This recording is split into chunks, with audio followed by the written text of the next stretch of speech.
The house sat on the edge of the cliff like a brooding sentinel, its dark timber facade battered by the relentless salt spray of the Pacific Ocean. It was a structure designed to withstand hurricanes, much like the man who owned it. Commander Elias Thorne, retired Navy SEAL, stood by the floor-to-ceiling glass window of his living room, staring out at the grey, churning water. The waves crashed against the jagged rocks below with a violence that usually brought him comfort. To Elias, chaos was familiar. Chaos was manageable. It was the silence inside the house that terrified him. Elias was a man carved from granite. At 6'4", with shoulders that seemed to carry the weight of invisible battalions, he moved with a predatory grace that never quite left men of his profession. His hands, scarred and calloused, had dismantled weapons in the pitch black of foreign deserts and pulled wounded brothers from burning wreckage. He knew how to fix things. He knew how to solve problems. If there was an enemy, he neutralized it. If there was a breach, he secured it. But the enemy inside his home had no face, no weapon, and no strategy he could counter. He turned from the window. The living room was expansive, decorated in minimalist grays and blacks. It was spotless, ordered and cold. In the center of the room, on a plush woolen rug, sat a 6-year-old boy, Leo. The boy had Elias's dark hair and his mother's soft, expressive eyes that were currently wide with frustration. Leo was building a tower of wooden blocks. When the tower grew too high, it wobbled and crashed to the floor. Clatter, bang, thud. Elias flinched at the noise. It was loud, sharp, and echoing. Leo didn't blink. He didn't turn his head. He didn't react. The boy simply reached for the scattered blocks and began to stack them again, completely obliterated to the cacophony he had just created. Elias felt that familiar constriction in his chest, a mix of sorrow and impotent rage. Leo was born profoundly deaf. The doctors had explained it to Elias in a sterile office in Seattle 6 years ago, using words like auditory neuropathy and cochlear malformation. They had shown him charts and graphs. Elias had looked at the doctor, waiting for the tactical solution, the surgery, the fix. "We can try implants," the doctor had said, but in Leo's specific case, the nerve damage is complex. The success rate is low. He may never process sound in a way that allows for traditional speech. Elias's wife, Sarah, had cried softly. Elias had just stared at the wall, his mind racing through tactical options that didn't exist.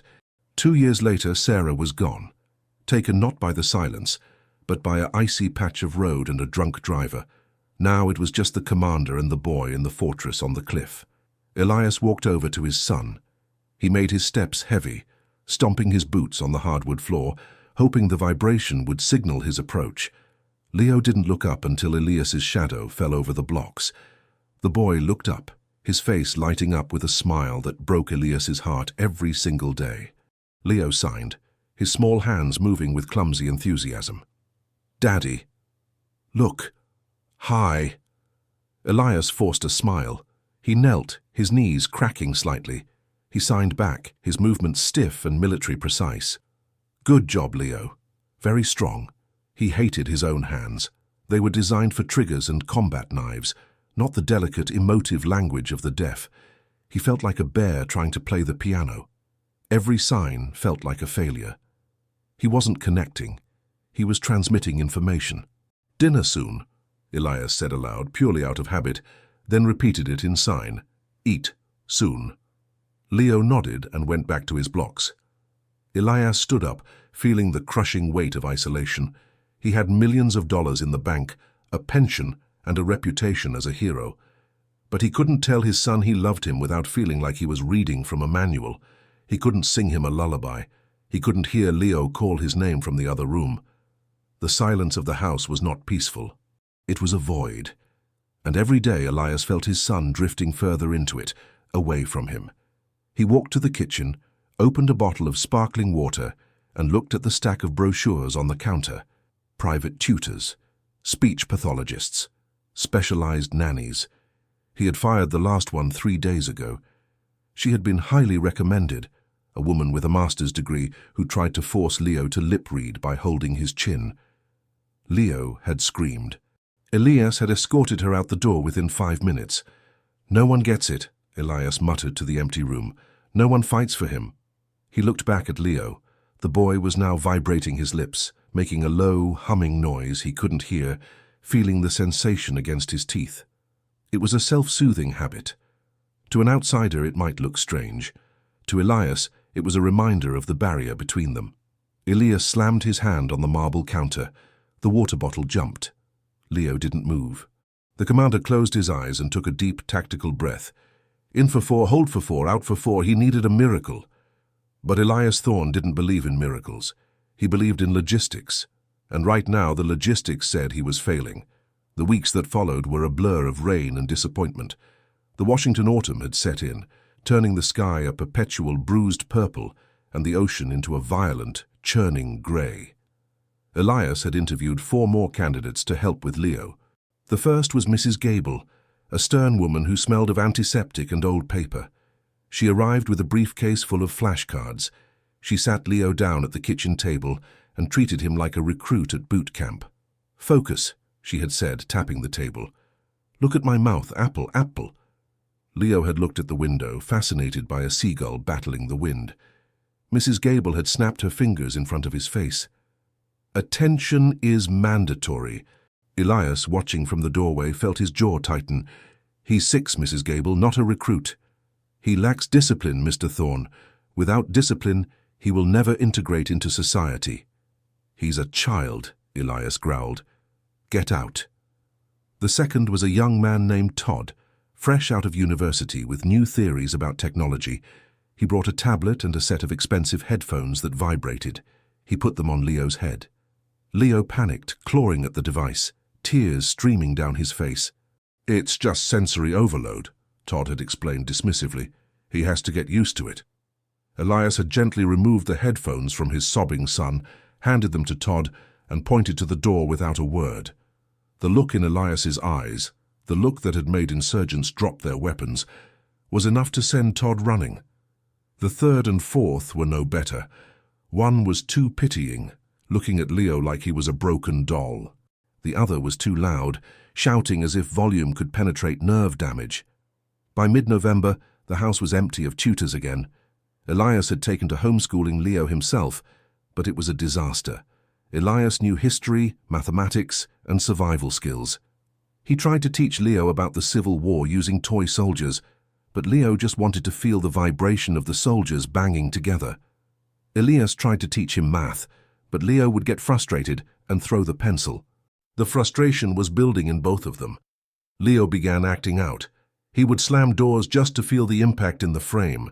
He would scream, loud, guttural sounds, because he couldn't gauge his own volume, and the feeling of the scream in his throat was a release. One particularly stormy Tuesday, Elias reached his breaking point. He was in his study, trying to handle some investments on his laptop. Leo was in the hallway. Elias felt the floor shake. Thump, thump, thump. Leo was jumping off the bottom stair onto the hardwood floor, over and over again. Elias tried to ignore it. Let him play. Thump, thump. Then a crash. The sound of shattering porcelain. Elias bolted from his chair and ran into the hall. An expensive vase, an heirloom from Sarah's grandmother, lay in shards on the floor. Leo stood in the middle of the debris, looking down, confused. He hadn't heard it break. He didn't know the value. He had just backed into the table while jumping. Elias stopped, his chest heaving. It wasn't about the vase. It was never about the vase. It was the chaos. It was the inability to explain to his son why he needed to be careful. He grabbed Leo's arm, perhaps a little too firmly. He turned the boy to face him. Dangerous. Elias signed, his movements sharp and angry. Broken! No! Leo's eyes welled up. He pulled his arm back, frightened by his father's intensity. He signed back, his fingers trembling. Sorry. Sorry. Daddy angry. Elias stared at the terrified face of his son. The anger drained out of him, replaced by a crushing shame. He sank to his knees amidst the broken porcelain, not caring if the shards cut his jeans. He pulled Leo into a hug. Leo went stiff for a moment, then melted into his father's chest. Elias buried his face in the boy's small shoulder. He didn't cry. Commanders don't cry. But his breathing was ragged. I don't know what to do, Leo, he whispered into the silence, knowing the words were wasted. I don't know how to reach you." That night, after Leo was asleep, Elias sat on the deck, a glass of whiskey in his hand, ignoring the freezing rain soaking his shirt. He needed supplies. The fridge was empty. The isolation was driving him mad. He decided he would go into town tomorrow. He would take Leo. Maybe a change of scenery. Maybe there was something in the world that could help them, because inside these walls they were drowning. The town of Port Haven was a small, industrious community built on fishing and lumber. It was gritty, hard-working, and perpetually damp. The tourists only came in the summer. In November, the town belonged to the locals, men with weathered faces and women in thick wool coats. Elias parked his black SUV near the town square. It was a Saturday, and there was a small farmer's market braving the drizzle. He helped Leo out of the car. Leo was wearing a yellow raincoat and boots. He held Elias's hand tightly. The sensory input of the town, the movement of cars, the bright colors of the stalls, the smell of roasting coffee, had Leo's head turning constantly. Elias moved through the crowd with his usual defensive posture, scanning the perimeter, keeping a bubble of space around his son. He bought vegetables, some fresh fish, and a toy wooden boat for Leo. They were walking back toward the car, passing an alleyway next to an old brick bakery, when Leo stopped. The boy anchored his feet. Elias tugged gently, but Leo refused to move. "Come on, Leo," Elias muttered, then tapped Leo's shoulder. "Car, go." Leo shook his head. He pointed toward the alley. Elias looked. Sitting on a plastic crate, sheltered by a tattered awning, was a girl. She couldn't have been more than 22. She was thin. Her clothes were layers of mismatched thrift store finds. An oversized grey sweater, a long bohemian skirt that had seen better days, and fingerless gloves. Her hair was a wild tangle of dark curls, damp from the mist. She was holding an instrument. It wasn't a guitar. It looked like a cello, but it was battered, the varnish scratched away in patches, the wood dark with age. It lacked the shine of a concert instrument. It looked like driftwood that had learned to sing. She was playing. Elias couldn't hear the music clearly from this distance over the traffic, but he saw the intensity. Her eyes were closed. Her body swayed with the instrument. Her bow arm moved with a fluidity that contradicted her ragged appearance. But what had stopped Leo wasn't the sight. Leo let go of Elias's hand and took a step toward the girl. "Leo, no." Elias reached out, but he hesitated. Leo walked right up to the girl, stopping just 2 feet away. He stared at the instrument. The girl opened her eyes. They were striking, amber-colored, sharp and intelligent. She didn't stop playing. She saw the boy, saw the expensive clothes, saw the looming military-looking father behind him. She didn't flinch. She smiled, a small, crooked smile that didn't ask for money. She dug the bow into the lower strings. Grum! Elias could feel the bass note vibrate in his own chest. Leo's eyes went wide. He reached out a hand, instinctively wanting to touch the source of the vibration. Elias stepped forward quickly. "Leo, don't touch." The girl stopped playing. She looked at Elias, then down at Leo. She didn't speak to Elias. She spoke to the boy, but she didn't use her voice. She tapped the body of the cello. Then she took Leo's small hand, and before Elias could intervene, she placed it flat against the curved wood of the instrument's belly. Elias tensed, ready to snatch his son away from this stranger who likely carried fleas. "Hey, let go of him." The girl looked up at Elias, her gaze piercing. "He's not listening, sir," she said. Her voice was raspy, low, and strangely melodic. "He's feeling." She drew the bow across the strings again, a deep, resonant C-string note. The wood vibrated under Leo's hand. The boy gasped. A sound escaped his lips, a laugh, a genuine, surprised laugh. He looked at the girl, then at his hand, then at his father. "Daddy! Moves! It moves!" Leo signed frantically. Elias froze. He hadn't seen Leo this engaged in months. He's deaf," Elias said, the warning in his voice softening into confusion. "I know," the girl said calmly. She didn't stop playing. She shifted to a higher note, a faster vibrato. Leo giggled as the frequency under his palm changed. His eyes are too busy watching everything to be hearing. But his hands are hungry. She stopped playing and rested the bow.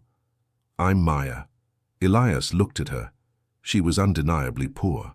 Her boots were held together with duct tape.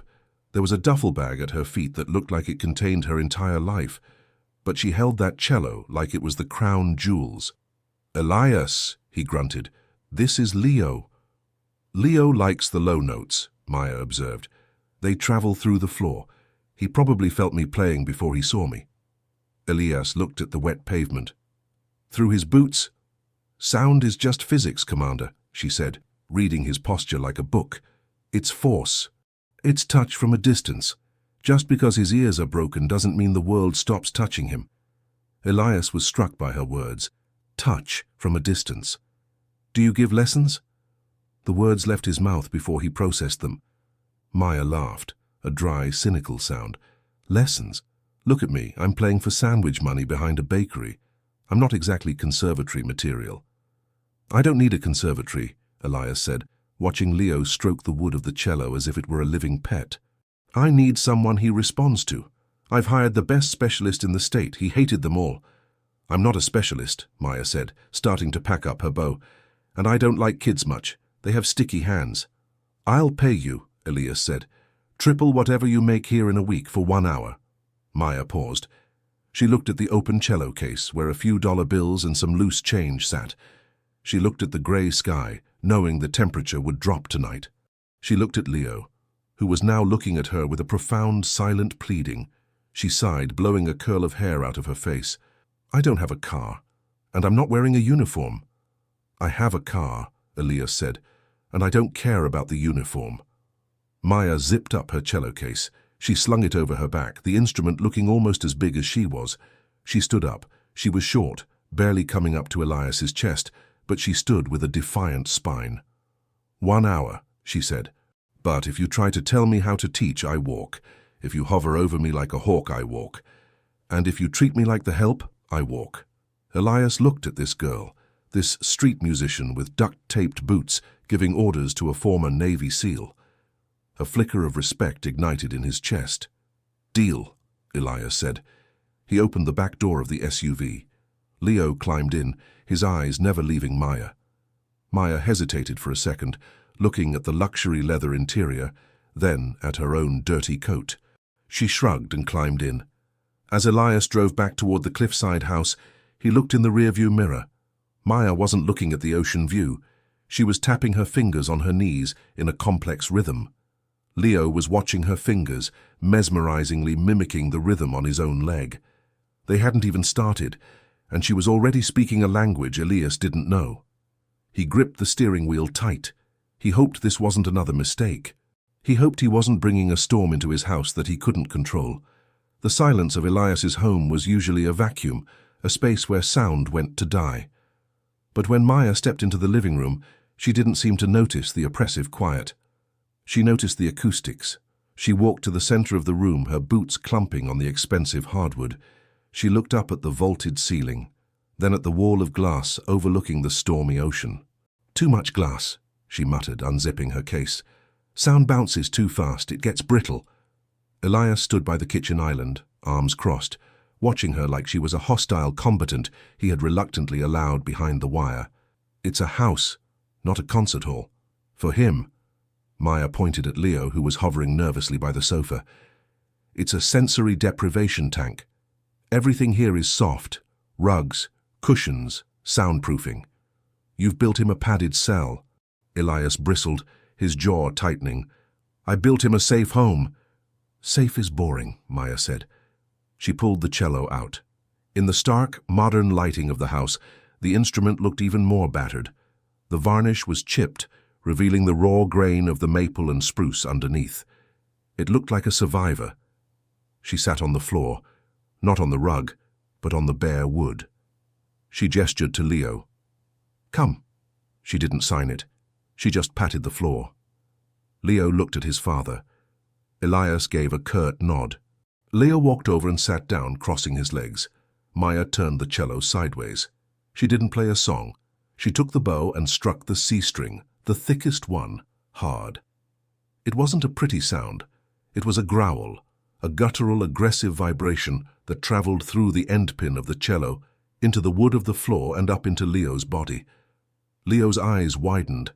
He grabbed his own knees, feeling the ghost of the sound buzzing in his bones. Maya looked at Elias. "Take his socks off." "Excuse me?"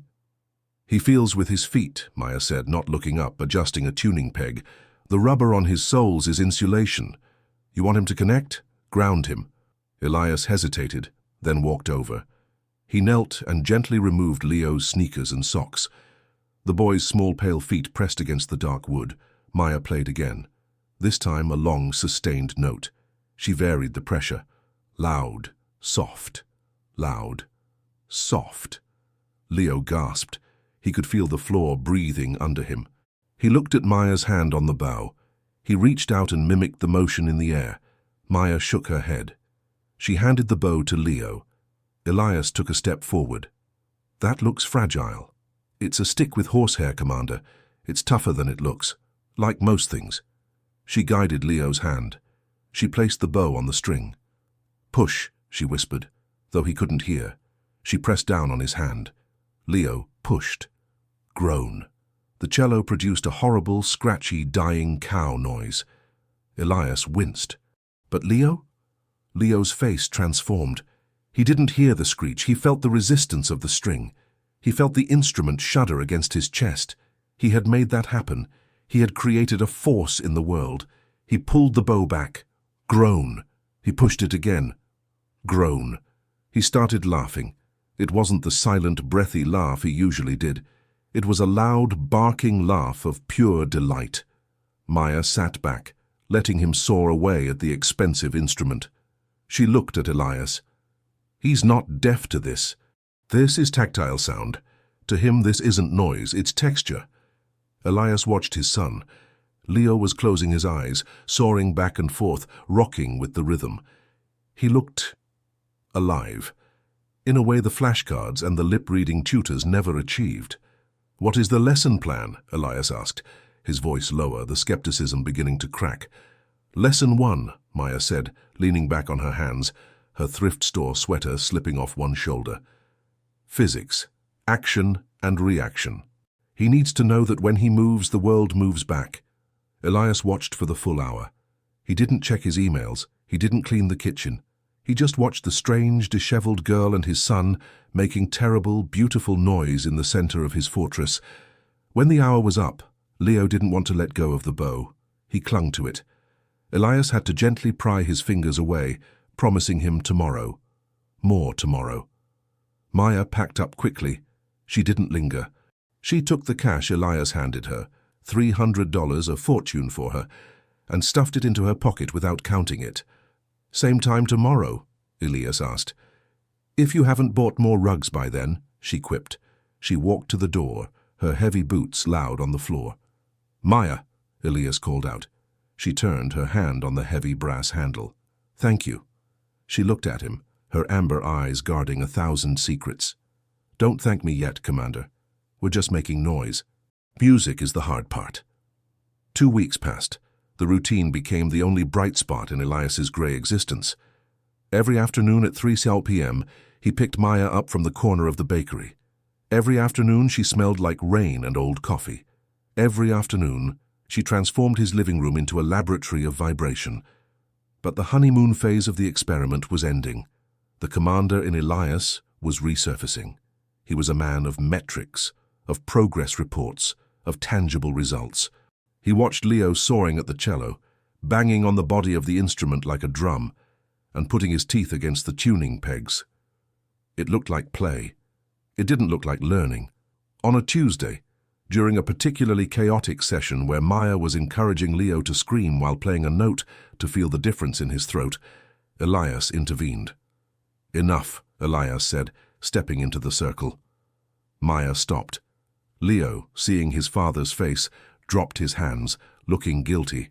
"What is the objective here?" Elias demanded. "He's just screaming, he's not shaping words, he's not learning sign language, he's just vibrating." Maya stood up. She was a foot shorter than him, but she didn't back down. "He is finding his voice, Elias. He has never used his vocal cords with intention before. He doesn't know he can control the volume. He has to feel it first. I'm paying you to teach him to communicate," Elias argued, his frustration boiling over. Not to run a primal scream therapy session. The doctors said, "Stop," Maya cut him off. Her voice was sharp. "Do not quote the doctors to me. The doctors look at the ear and see a broken machine. I look at the boy and see a trapped signal." "He needs to function in the real world," Elias shouted. "The real world doesn't care about signals. The real world requires discipline. It requires structure. If he can't speak, he needs to—" "He can't speak because he doesn't know what sound is," Maya shouted back. The acoustics of the glass room amplified her raspy voice. "You want him to build a house without giving him the bricks first. You want him to be like you? Controlled? Silent? Perfect?" Elias went still. The accusation hit a nerve. "I want him to be safe." "You want him to be invisible," Maya said, her voice dropping to a harsh whisper. "Because his disability hurts you. It makes you feel helpless. And the great Commander Thorn doesn't do helpless." The room went deadly silent. The only sound was the rain lashing against the window. Elias stared at her. His hands were clenched into fists at his sides. He wanted to throw her out. He wanted to fire her. But he looked down at Leo. Leo wasn't looking at the floor. He was looking at Maya. And for the first time in his life, Leo looked defensive. He moved slightly, placing himself between Elias and the girl. Elias felt like he had been punched in the gut. His son was protecting the stranger. Maya saw it too. She softened. She took a breath and reached into her pocket. She pulled out 2 small yellow foam earplugs, the kind used at gun ranges. She held them out to Elias. "Put them in," she said. "What?" "Put them in. And the earmuffs you use for shooting. Complete silence. Then sit on the floor." Elias looked at the earplugs. It was a challenge, a tactical exercise. He nodded slowly. "Fine." He went to the hallway closet, retrieved his heavy-duty shooting range earmuffs. He inserted the foam plugs, waited for them to expand, then put the earmuffs over them. The world vanished. The storm outside, the hum of the refrigerator, his own breathing, all gone. He walked back and sat on the floor cross-legged. It was disorienting. He felt vulnerable. He couldn't hear footsteps. He couldn't hear threats. Maya sat in front of him. She picked up the cello. She didn't look at him. She looked at the instrument. She began to play. Elias saw the bow move. He saw the intensity in her face. But he heard nothing. It was like watching a movie on mute. It was frustrating. He felt cut off. Then she changed technique. She slammed the bow onto the strings in a percussive rhythm. Bam, bam, bam! Elias felt a thud in his backside. The floorboards carried the shockwave. She played the low C again, digging in hard. He felt the vibration travel up his spine. It was a physical sensation, like a warm hand pressing against his back. It wasn't sound, it was presence. Then she did something unexpected. She leaned forward and placed the scroll of the cello against Elias's collarbone. She played a high, sorrowful melody. The vibration went straight into his skeleton. His collarbone buzzed, his teeth hummed. The sound bypassed his ears entirely and resonated inside his skull. It was intimate, intrusive, and overwhelmingly beautiful. He closed his eyes. In the darkness of his hearing-deprived state, the vibration was the only reality. It was a language of pure feeling. It wasn't a major or B-flat. It was sadness. It was longing. He felt a small hand on his knee. He opened his eyes. Leo was sitting next to him, his hand on Elias's knee, his other hand on the cello. They were connected by the wood, by the wire, by the vibration. Maya stopped playing. She pulled the cello back. Elias took off the earmuffs and pulled out the plugs. The rush of air conditioning and rain sounded harsh and metallic, returning to his ears. He looked at Maya. She looked exhausted, as if she had poured her own blood into the instrument. "He doesn't need to hear to understand," Maya said quietly. "He just needs you to stop trying to fix him and start trying to feel him." Elias looked at his son. He realized he had been trying to drag Leo into his world, the world of spoken orders and clear acoustics. He had never tried to enter Leo's world. "I'm sorry," Elias said. It was the hardest thing he had said in years. Maya packed her bow. "Don't apologize to me. apologized to the music. By December, the dynamic had shifted. Maya was no longer just a tutor, she was a fixture. The house, once stark and cold, now had a corner that was always messy. Sheet music scattered on the floor, rosin dust on the rug, a second music stand for Leo. Leo was changing. He was calmer. His tantrums had decreased significantly. He had learned to hum at specific pitches to match the cello. He was tuning himself. It was a miracle that defied the medical charts. But while Leo was blooming, Elias noticed that Maya was fading. She was losing weight. Her clothes were getting more ragged. The cough she had in November hadn't gone away. It had settled deep in her chest. One evening, the lesson ran late. It was dark outside, a torrential downpour hammering the coast. The wind was howling at 50 miles per hour. "I'll drive you back," Elias said, grabbing his keys. Maya hesitated. She looked nervous.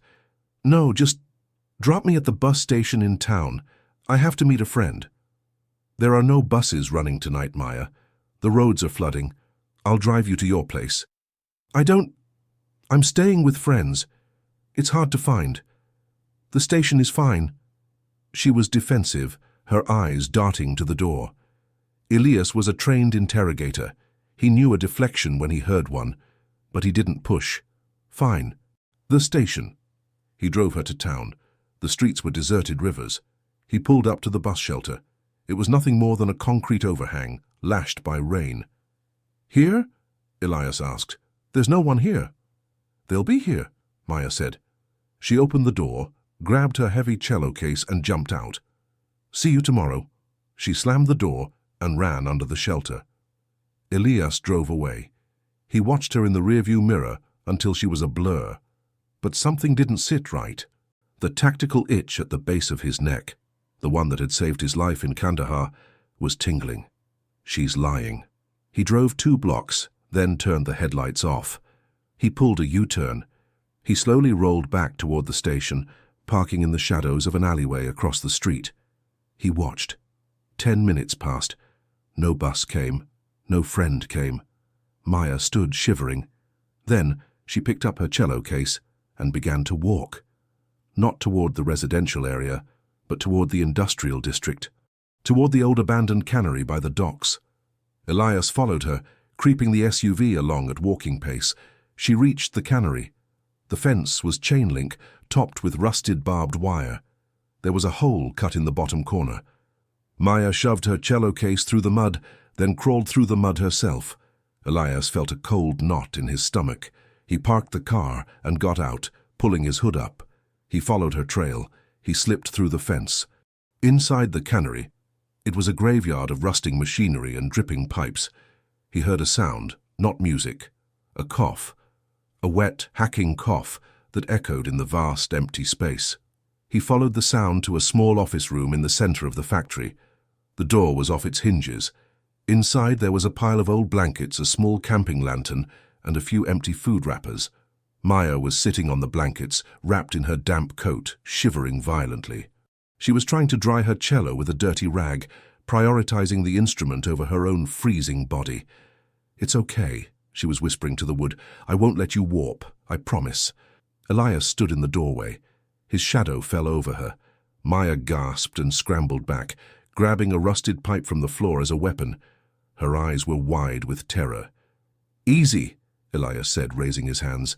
"It's me." Maya lowered the pipe, but she didn't relax. She looked humiliated.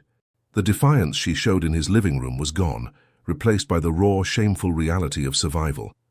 "You followed me," she accused, her voice trembling. "You lied to me," Elias countered gently. He looked at the squalor around her, the leaking roof, the rats scuttling in the corners, the freezing temperature. "Maya, you're living in a ruin." "It's dry, mostly," she said, pulling her coat tighter, "and rent-free. You have $3,000 in cash I've paid you over the last month. Why are you here?" She looked away. "Debts," she whispered. "My father left. Debts. Bad ones. If I rent an apartment, they find me. If I use a bank account, they find me. This is off the grid." Elias looked at this girl, this prodigy who had unlocked his son's mind, shivering in the mud to protect a cello. He felt a surge of protective instinct that he hadn't felt since he led a platoon. He stepped forward. He didn't ask. He commanded, "Pack your gear." "What?" "Pack the cello. Grab the blankets, you're leaving." "I can't go to a shelter, Elias. The instrument, they'll steal it or break it, it's all I have." "You're not going to a shelter," Elias said, reaching down and picking up the heavy cello case as if it weighed nothing. "You're coming to the fortress." "I can't live with you," she stammered. "It's inappropriate, it's—" "I have a guest house," Elias said, turning to walk out. "It has a lock, it has heat, and it's behind a gate that only I control. No one gets to you unless they go through me." He stopped and looked back at her. She was frozen, tears mixing with the rain on her face. "You saved my son, Maya," Elias said, his voice low and serious. "Let me do my job. Let me save you." Maya looked at the cold, dark factory, then at the man standing in the light of the doorway. She slowly stood up. She dropped the rusted pipe. And for the first time, she let someone else lead. The guest house was a small cedar-shingled cottage, tucked behind the main garage, previously used for storage. Within 3 days, Maya had transformed it. It no longer smelled of dust and gasoline. It smelled of rosin, dried lavender, and the peculiar, sharp scent of soldering iron. Elias had given her free rein to use the workshop in the garage. He assumed she was fixing her cello case. He didn't ask questions. He was too busy watching his son come alive. The weeks leading up to Christmas brought a strange, fragile peace to the fortress on the cliff. The dynamic of the house had shifted from a rigid military outpost to something resembling a home. Every morning, Elias would wake up to find Leo sitting at the kitchen table, not staring blankly at the wall, but drumming his fingers on the granite in complex polyrhythms. Da-da-dum, da-da-dum. "Breakfast," Elias would say, placing a plate of eggs down. Leo would feel the vibration of the plate hitting the table. He would look up, smile, and sign, "Eat." "Good." "Maya coming?" "Maya is coming," Elias would sign back, his movements becoming more fluid, less robotic. The lessons had evolved. They were no longer just about feeling the floor, they were about translation. Maya was teaching Leo that every vibration had a meaning. A sharp tap meant stop. A rolling hum meant go. A rhythmic pounding meant danger. She was building a language of touch. One evening, a week before Christmas, a heavy snow began to fall, blanketing the jagged coastline in white silence. Elias was in the living room, reading a book by the fire. Leo was on the floor with Maya. Maya wasn't playing the cello today. She had a toolbox open. She was tinkering with a series of small wooden boxes she had rigged with guitar strings. "What is that?" Elias asked, putting his book down. "Resonance chambers," Maya muttered, a screw clamped between her teeth. "Leo has trouble distinguishing pitch with just the floor. The floor is too thick. I need something that isolates the frequency." She handed one of the wooden boxes to Leo. She plucked the string tight. Twang. Leo held the box against his cheek. His eyes fluttered. He signed B, buzz. "Yes," Maya beamed. "High frequency. B." She handed him a larger box with a thicker string. She plucked it. Thrum. Leo held it to his chest. He signed bear. Growl. "He's categorizing them," Elias realized, standing up and moving closer. "He's building a library of sounds in his head." "He's brilliant," Maya said softly, looking at the boy with a fierce pride. "His brain is hungry for input. It's just been starving." Elias looked at Maya. In the warm light of the fire, she didn't look like the street rat he had found behind the bakery. Her hair was washed and tied back. She was wearing a clean wool sweater he had bought for her, under the guise of it being extra from the supply closet. She looked healthy, but Elias was a man trained to notice details. He noticed how she flinched whenever a car drove past the front gate. He noticed how she checked the locks on the guest house 3 times before sleeping. He noticed the bruises on her arms were fading, but the shadow in her eyes remained. "Maya," Elias said. She looked up, startled. "Yeah? Who are you hiding from?" The question hung in the air, heavier than the snow outside. Maya went still. She put the screwdriver down. She looked at Leo, who was happily vibrating the bare box against his ribs. "It doesn't matter," she said, her voice tight. They won't come here. You have a gate. You have cameras. I have a lot more than that, Elias said, his voice dropping to that dangerous low register that usually preceded violence. But I can't secure a perimeter if I don't know the threat level. Is it an ex-boyfriend, a gang? Maya wrapped her arms around herself. My father was a good man, Elias, but he was an addict, gambling. He borrowed money from people who don't use banks. When he died, the debt didn't die with him, it passed to the next of kin. How much? It doesn't matter how much. It's the interest. It never stops growing. She looked at him, her eyes pleading. I'm paying them, every week. That's why I was living in the cannery.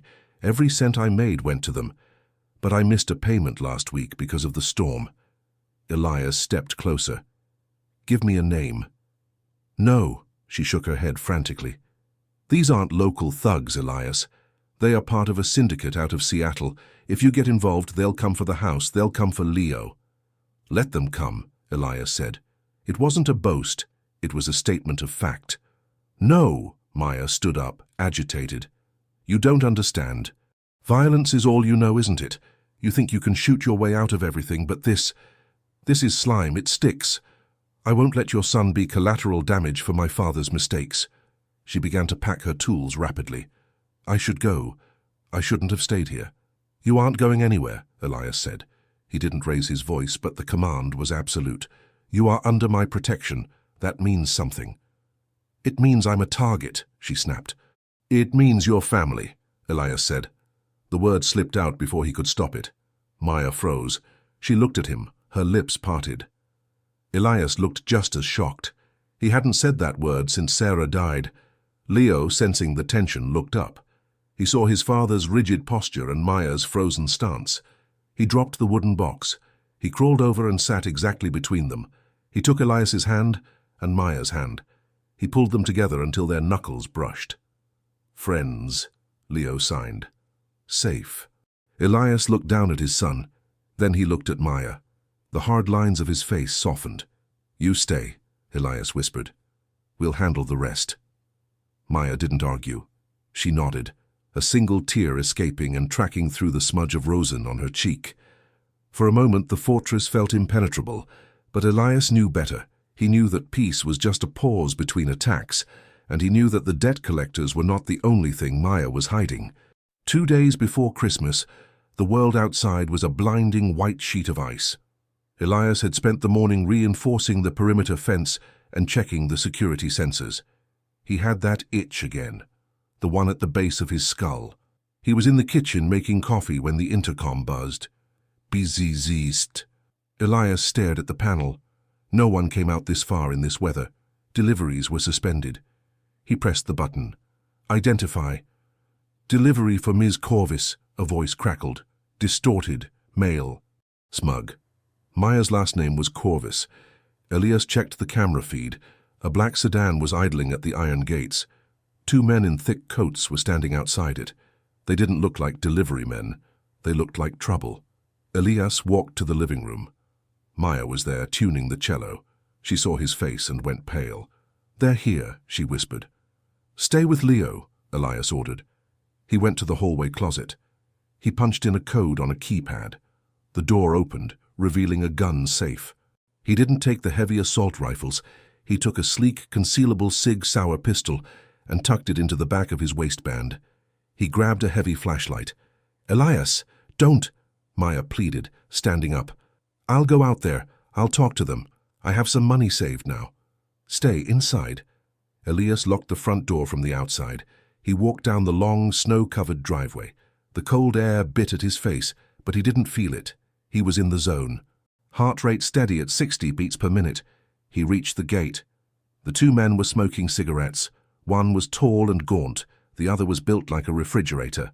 Mr. Thorne, the gaunt one smiled, revealing yellow teeth. Nice place. Very secluded. You're trespassing, Elias said calmly. Turn around. We're just here for the girl, the big one grunted. She's behind on her payments.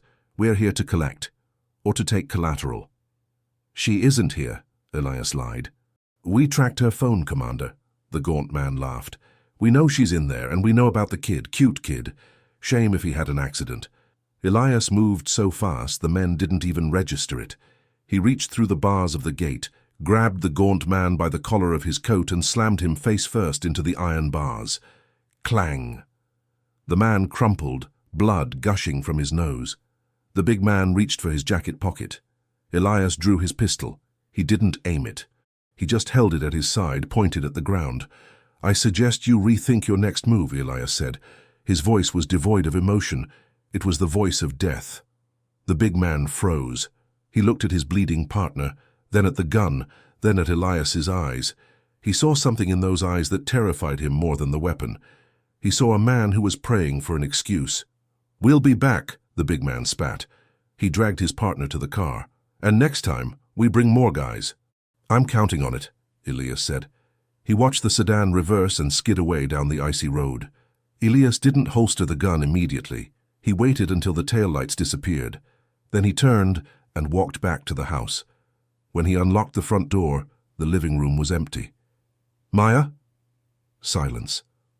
"Leo?" Panic, cold and sharp, spiked in his chest. He ran to the guest house. Empty. He ran back to the garage. The side door was open. Footprints in the snow leading into the forest behind the house. Small footprints and boot prints. "Damn it, Maya!" She was running. She was trying to draw the fire away from him. Elias sprinted into the woods. He tracked them easily. The snow was deep. He found them a quarter-mile out near the old lighthouse ruins. Maya was trudging through the snow, carrying her massive cello case on her back, holding Leo's hand. Leo was stumbling, crying. "Maya, stop!" Elias roared. She spun around.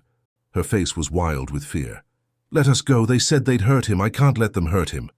"I handled it," Elias shouted, closing the distance. "They're gone. They'll come back. You don't know them." She was hysterical. "I have to leave. It's the only way." "You are not taking my son into the cold." Elias grabbed her arm. "I'm not taking him. I was taking him to the road to wait for you. Then I was going to run." "Maya, stop!" Elias shook her. "Look at me." She collapsed into the snow, sobbing. The cello case fell with a heavy thud. "I can't pay them," she wept. "I can't fix this. I'm just a musician. I'm useless."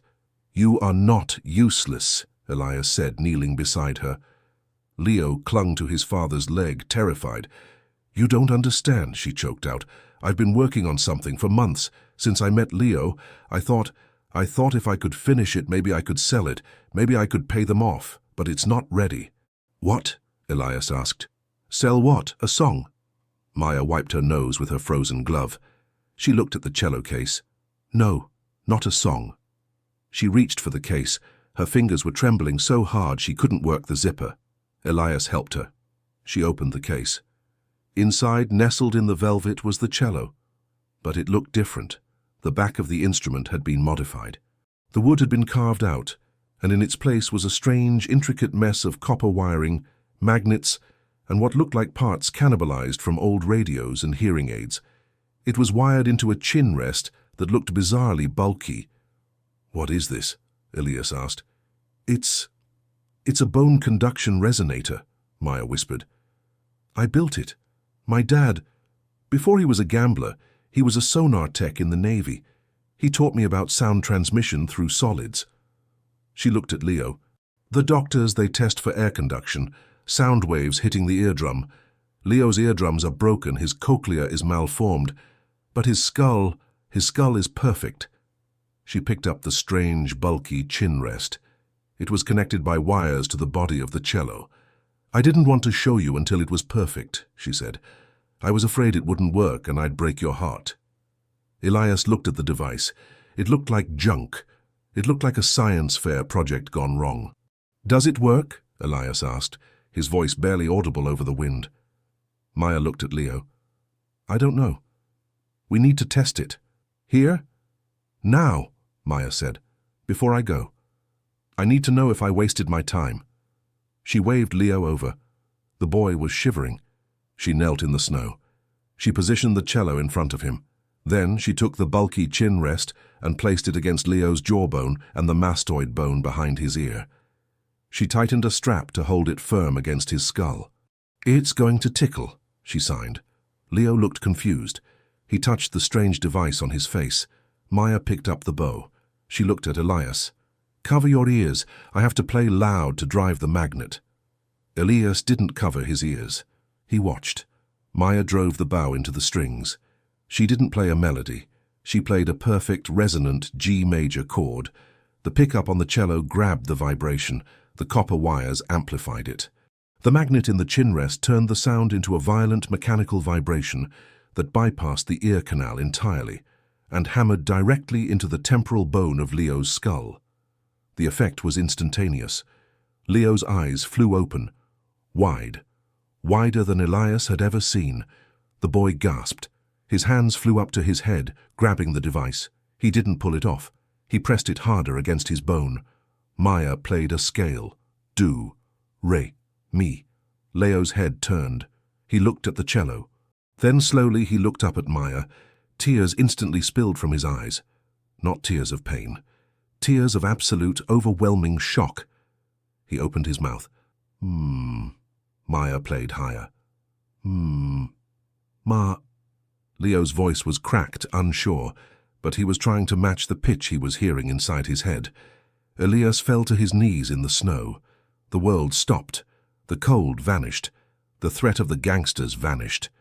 "He can hear it," Elias choked out. "He's not hearing it," Maya cried, playing faster, smiling through her own sobs. "He's feeling the pitch inside his brain. It's bypassing the broken bridge." Leo laughed. It was a wet, hysterical laugh. He looked at his father. He pointed to the cello. "Loud," he signed. "Beautiful." Then, Leo did something that shattered Elias Thorne into a million pieces. He reached out, grabbed the neck of the cello to keep the connection, and looked at Elias. He tapped the device on his jaw. "Da." "Da," Leo croaked. It was rough, it was guttural, but it was a word. Elias crawled forward. He wrapped his arms around his son and the girl and the cello. He buried his face in Leo's neck. "I heard you," Elias sobbed. "I heard you, Leo." Maya stopped playing. The silence returned, but it wasn't empty anymore. The vibration lingered in their bones. She looked at Elias, her eyes fierce and determined. "I can refine it. I can make it smaller.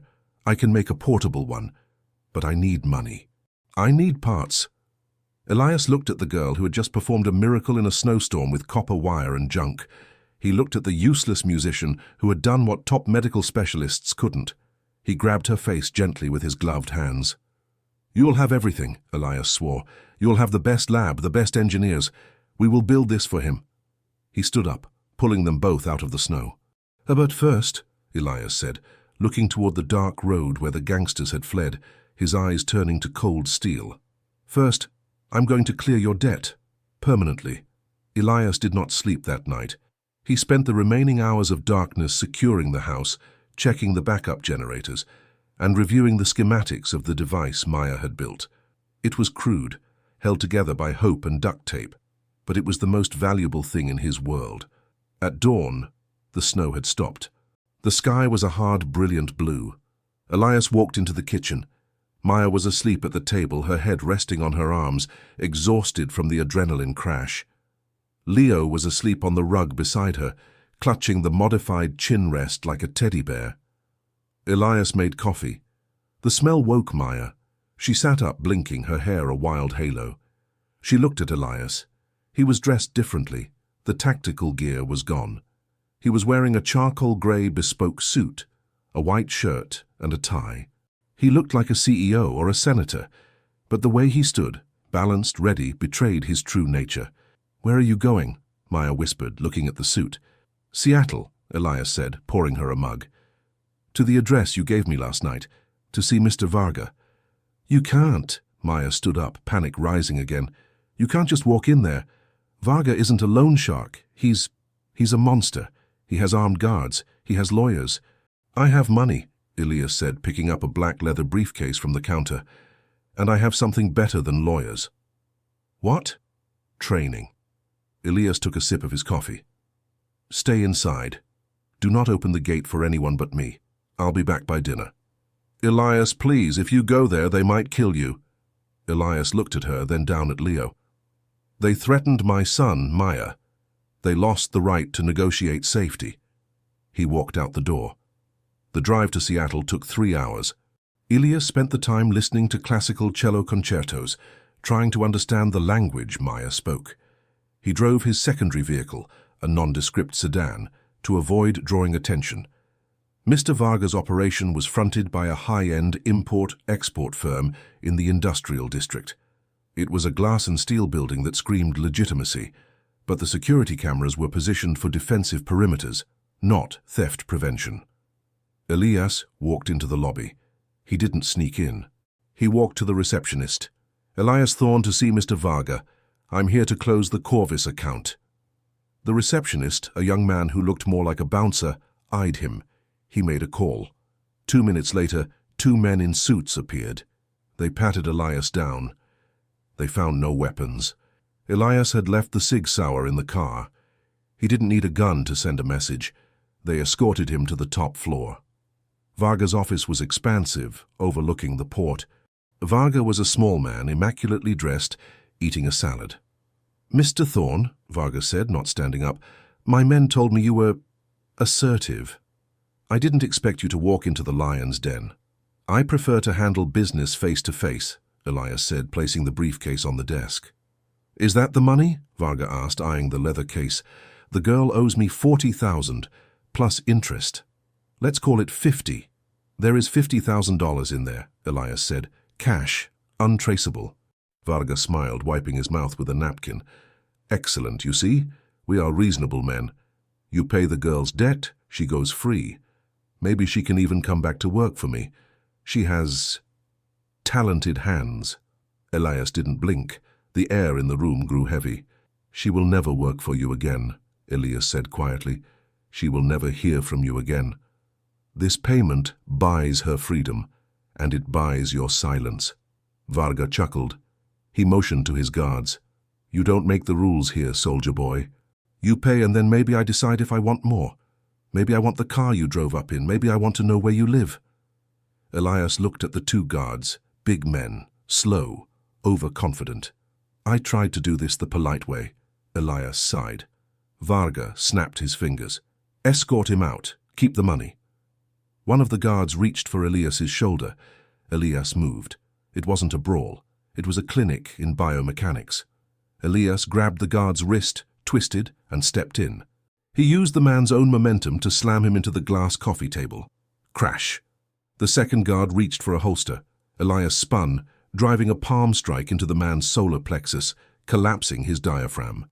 The guard fell, gasping for air, unable to breathe, let alone draw a weapon. It took 4 seconds. Elias stood over the gasping guard, smoothed his tie, and looked at Varga. Varga was frozen, his fork halfway to his mouth. His face was pale. Elias walked around the desk. He leaned in close to Varga. He didn't shout, he whispered. "I know about the shipments in Container 4B, Elias lied. He didn't actually know, but men like Varga always had illegal shipments. It was a calculated bluff based on the location. Varga's eyes widened. "I know you skim off the top from your partners in Russia," Elias continued, improvising based on the decor. "I know everything. I am not a police officer, Mr. Varga. I am the man the government sends when they don't want to make an arrest. I am the man who cleans the slate." He tapped the briefcase.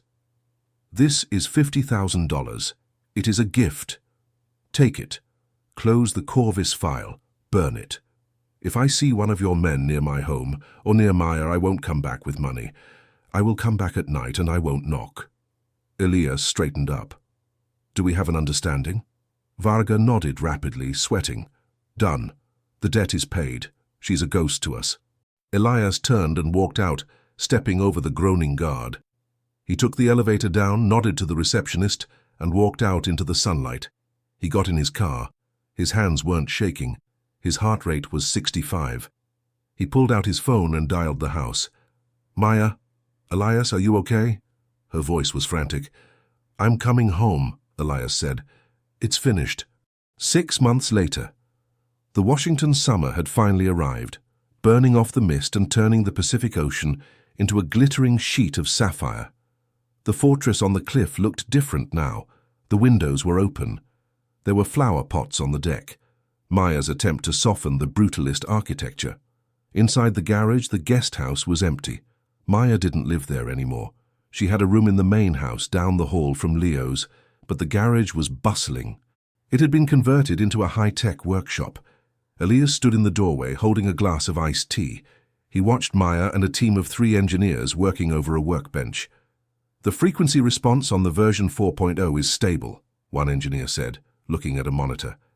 "But the battery life is still an issue." "Use the lithium polymer composite," Maya said, not looking up from her soldering station. She was wearing safety goggles and a lab coat over her thrift store dress. "And shrink the casing. Leo doesn't want to look like a cyborg. He wants to look like a kid with cool headphones." Elias smiled. He had invested heavily. He had liquidated a portion of his portfolio to fund the Corvus project. They weren't just building a device for Leo anymore. They were building a prototype for FDA approval. "Dad!" The voice was clear. A bit loud, the vowels slightly elongated, but unmistakably a voice. Elias turned. Leo ran into the garage. He was 7 now, taller, his knees scraped from climbing rocks. He was wearing a sleek black band around his head, resting just behind his ears. It looked like a modern pair of bone conduction headphones, stylish and unobtrusive. "Dad, ocean, big," Leo shouted, pointing outside. "Inside voice, Leo," Elias said, tapping his own ear. Leo paused. He adjusted the volume on his wrist controller, Maya's genius addition. He lowered his voice. "Ocean is big today." "Yes, it is," Elias said. "Do you want to go down?" "Yes, Maya, come?" Maya spun around on her stool, pushing her goggles up into her messy curls. "Maya is working, little bear. But—" She looked at the sunshine. She looked at Elias. "The soldering iron can wait." They walked down the cliff path to the private beach. The waves were crashing with tremendous force. For the first 6 years of his life, Leo had watched these waves in silence. He had seen the violence of the water, but never heard the roar. Now he stood at the water's edge. He closed his eyes. The headset picked up the low-frequency rumble of the surf. The sensors converted it into vibration, sending the sound of the ocean crashing through his skull, lighting up his auditory cortex. He smiled, a look of pure bliss. Elias stood back, watching him. Maya stood beside Elias. "You did this," Elias said softly. "We did this," Maya corrected. She looked at Elias. "You gave me the space. You gave me the safety. I just connected the wires." Elias looked at her. The ragged girl from the bakery was gone.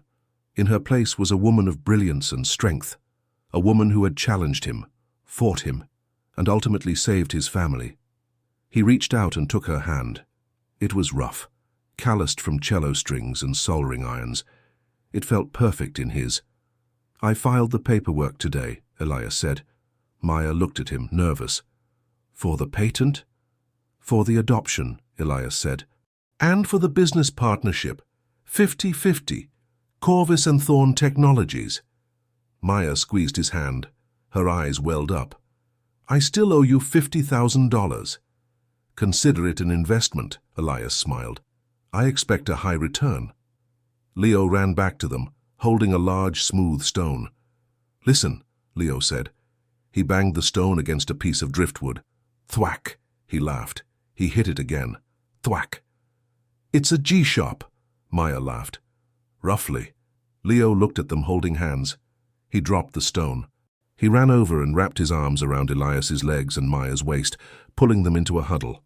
"Family," Leo said. He pronounced the F perfectly, biting his lip just as Maya had taught him. "Family" loud. Elias looked out at the ocean. The silence that had haunted his life, the silence that had felt like a tomb, was gone. It was replaced by the sound of the wind, the waves, the seagulls, and the laughter of his son. He looked at Maya. "Yeah," Elias said, his voice thick with emotion. "Family is loud." And for the first time in a long time, the ex-Navy SEAL didn't scan the horizon for threats. He just listened to the music.